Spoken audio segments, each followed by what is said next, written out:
Welcome to homework.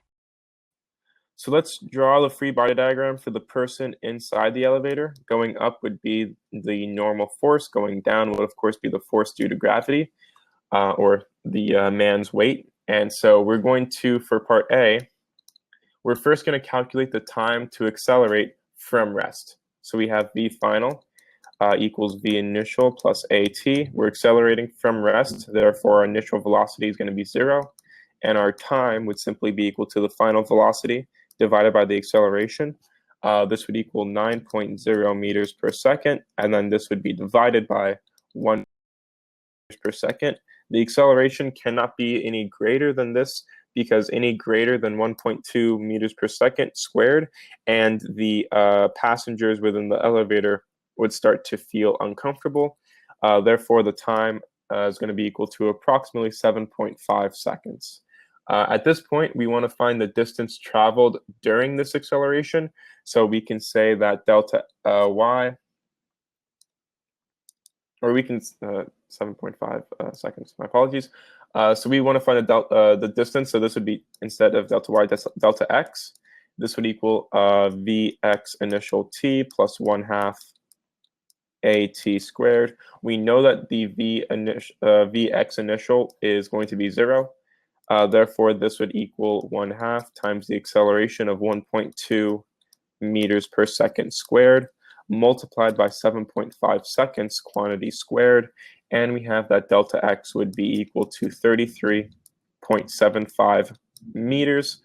To calculate the time to decelerate, the time to decelerate would be equal to the time to accelerate, because here the acceleration would be the same. So here t would simply be equal to, if v final was 0, this would be negative 9.0 meters per second divided by negative 1.2 meters per second squared. And as you can see, this would, of course, equal 7.5 seconds.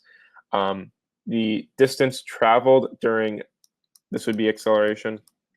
The distance traveled during deceleration would again be the same. So delta x is equaling 33.75 meters during deceleration.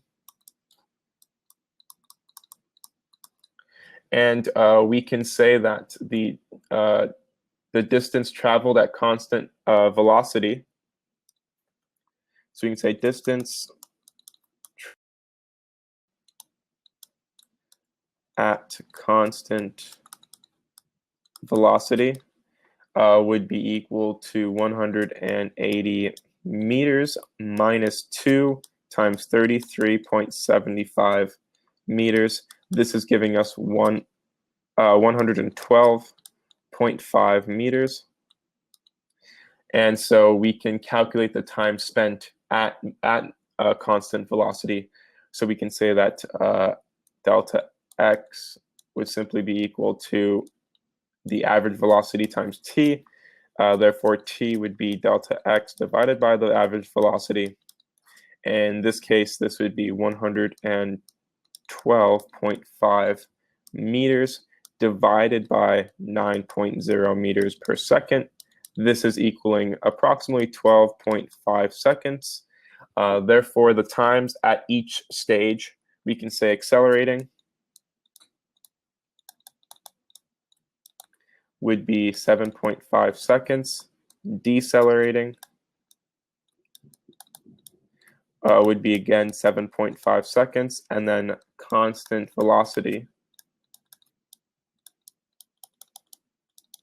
This would be 12.5 seconds. And that would be your answer for part A. For part B, however, we want to find essentially the change in normal force with respect to the normal force at rest. So we can say that for the accelerating stage,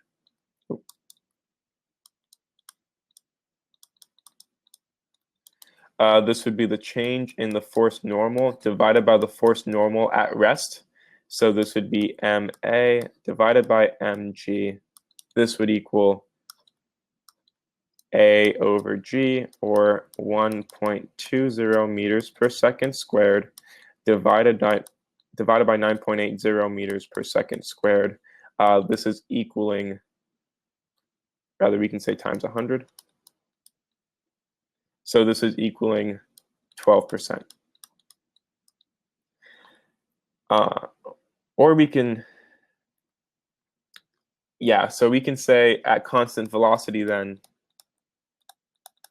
constant velocity would be the exact same, because again, we don't really have an acceleration. So here would be delta Fn divided by f of n. This would equal, again, a over g. However, here a is 0 meters per second because we are moving at a constant velocity.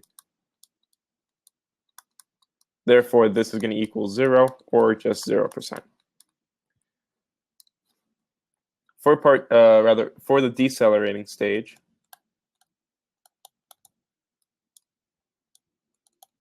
delta f sub n divided by f sub n would be equal to negative 1.2 divided by 9.8, and this is equaling negative 12%. So it'd be the exact same thing, except exact same thing as the accelerating stage. However, because we're decelerating, this percentage would be negative.